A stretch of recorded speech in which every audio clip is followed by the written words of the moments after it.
Pasti kalian pernah bertanya-tanya, kenapa sih China itu terkenal banget sebagai raja barang tiruan? Kok bisa? Hampir semua barang di dunia ini, mulai dari sepatu mewah, tas branded, jam tangan mahal, kendaraan, gadget canggih, sampai barang-barang yang bahkan kita sendiri nggak sadar butuh.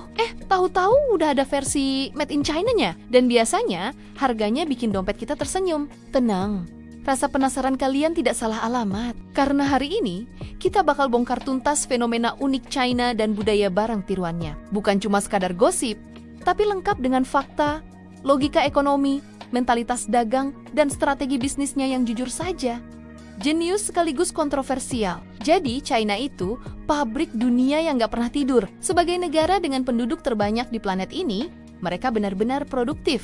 Bayangkan aja, dengan populasi lebih dari 1 miliar manusia, kalau satu orang bikin satu produk per hari, udah berapa banyak barang yang tercipta? Kenyataannya, China punya ribuan kawasan industri, jutaan pabrik, dan sistem produksi yang jalan 24 jam non-stop. Nggak heran ada lelucon yang bilang, kalau kamu nggak sengaja jatuhin sesuatu ke lantai, kemungkinan besar benda itu buatan China. Lucu, tapi ada benarnya juga. Tapi di balik semua itu, muncul satu pertanyaan besar.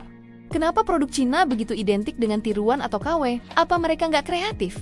Atau justru terlalu pintar? Jawabannya ternyata jauh lebih kompleks. Alasan pertama, dan ini yang paling logis, permintaan pasar yang gila-gilaan. Coba jujur deh, sekali seumur hidup, pernah nggak sih kalian tergoda beli barang versi KW? Nggak usah dijawab keras-keras, cukup dalam hati aja. Faktanya, nggak semua orang mampu beli barang original yang harganya selangit. Banyak orang pengen tampil keren, ikut tren, atau sekadar merasakan sensasi punya barang tertentu, tapi kondisi dompet berkata lain. Disitulah barang tiruan masuk sebagai pahlawan kesiangan. Dengan harga yang jauh lebih murah, tampilan yang super mirip, dan fungsi yang cukup mendekati, barang KW jadi solusi realistis bagi jutaan orang di seluruh dunia. China membaca realitas ini dengan sangat jeli. Mereka nggak menciptakan barang tiruan tanpa alasan. Mereka menciptakannya karena ada yang beli. Logikanya sederhana.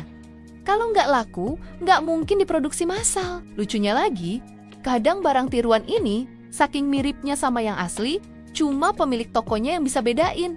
Sementara pembelinya udah senang duluan. Alasan kedua, Cina itu tidak sekadar meniru. Banyak yang masih mikir kalau industri Cina itu cuma copy paste tanpa otak. Padahal, anggapan ini udah usang. Faktanya, mereka jarang banget meniru 100% mentah-mentah. Mereka hampir selalu menambahkan sedikit perubahan, sedikit penyesuaian, sedikit inovasi, dan tentu saja banyak penghematan biaya. Ambil contoh dunia teknologi. WeChat sering disebut tiruan WhatsApp, tapi di dalamnya ada fitur pembayaran, media sosial, dan layanan lain yang membuatnya jadi super app. Weibo dibilang tiruan Twitter, padahal fiturnya beda, lebih panjang, lebih sosial, dan lebih pas dengan budaya pengguna di sana. Jadi bukan sekadar meniru, tapi mengadaptasi. China paham satu hal penting. Meniru itu gampang, tapi meniru sambil menyesuaikan dengan pasar itu seni. Dan seni inilah yang mereka kuasai dengan sangat baik.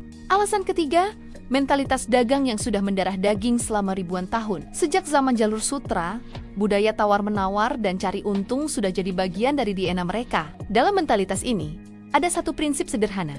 Kalau tujuan akhirnya adalah untung, kenapa harus mempersulit diri? Kalau sudah ada produk yang terbukti laku di pasar, kenapa harus pusing-pusing riset dan ambil risiko menciptakan konsep baru dari nol? Kenapa tidak meminjam ide yang sudah sukses, lalu mengeksekusinya dengan cara yang lebih murah, lebih cepat, dan lebih efisien? Bagi sebagian orang, ini mungkin terdengar nggak etis, tapi dalam kamus bisnis yang brutal, ini adalah strategi bertahan hidup. Dan anehnya, strategi ini masih sangat ampuh sampai sekarang. Alasan keempat, dan ini yang paling bikin geling-geling kepala, mereka nggak takut dituntut. Banyak perusahaan di sana berpikir begini, dituntut bisa jadi, kena denda, mungkin, tapi untung kan udah masuk kantong. Selama keuntungan yang didapat jauh lebih besar daripada potensi denda atau kerugian hukum, maka bisnis tetap jalan terus. Strateginya brutal tapi efektif.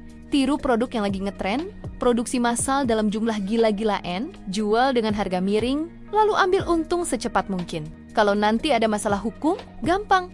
Tinggal ganti merek, ubah sedikit desainnya, lalu ulang lagi dari awal. Kedengarannya nekat, tapi nyatanya ini adalah salah satu rahasia dapur mereka. Alasan yang kelima, skala produksi yang benar-benar tidak masuk akal. Ini keunggulan utama Cina yang sulit ditandingi negara lain. Mereka bisa memproduksi jutaan unit barang dalam waktu super singkat. Dalam ilmu ekonomi, semakin banyak produksi, semakin murah biaya per unitnya. Inilah kenapa barang tiruan dari Cina bisa dijual dengan harga yang sangat rendah, tapi tetap untung besar. Dan jangan salah, industri yang sering dianggap abal-abal ini justru menyerap jutaan tenaga kerja, menggerakkan ekonomi lokal, dan bahkan menjadi batu loncatan bagi mereka untuk naik kelas ke industri yang lebih maju. Ironis? Iya, efektif. Jelas sekali. Yang paling menarik adalah evolusinya. Banyak perusahaan raksasa Cina yang kita kenal hari ini memulai bisnisnya dari fase meniru. Mereka belajar dari produk luar, memahami selera pasar, terus-menerus memperbaiki kualitas, lalu pelan-pelan menciptakan identitas mereka sendiri. Sekarang, siapa yang berani bilang China cuma jago meniru? Ketika produk teknologinya seperti Huawei atau G sudah bersaing secara global, ketika industrinya semakin canggih dan inovatif, kualitasnya terus meningkat. Dan di beberapa sektor, China bahkan sudah bukan lagi pengekor, tapi pemimpin tren. Mereka sudah berevolusi dari Made in China menjadi Created in China. Semua ini mengerucut pada satu filosofi bisnis yang unik dan pragmatis. Tunggu orang lain sukses, pelajari cara mereka, tiru idenya, lalu eksekusi lebih cepat, lebih murah, dan lebih masif. Dengan cara ini, mereka bisa menghindari risiko kegagalan produk baru. Nggak perlu buang-buang uang untuk riset dan pengembangan yang mahal, dan bisa fokus 100% pada efisiensi produksi. Ini bukan karena mereka malas berpikir, tapi justru karena mereka berpikir sangat praktis.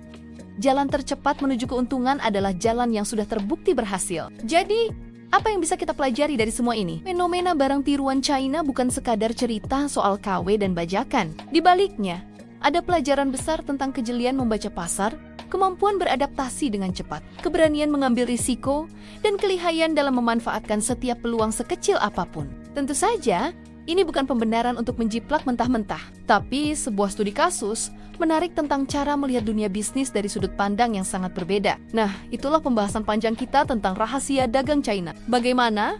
Apakah pandangan kalian tentang barang made in China jadi sedikit berubah? Coba deh, tulis pendapat kalian di kolom komentar di bawah. Jika video ini bermanfaat dan membuka wawasan baru, jangan lupa dukung channel kami dengan menekan tombol like, share ke teman-teman kalian, dan yang paling penting, subscribe ya, agar kami makin semangat bikin konten-konten seru lainnya. Terima kasih banyak sudah menonton, dan sampai jumpa di video berikutnya.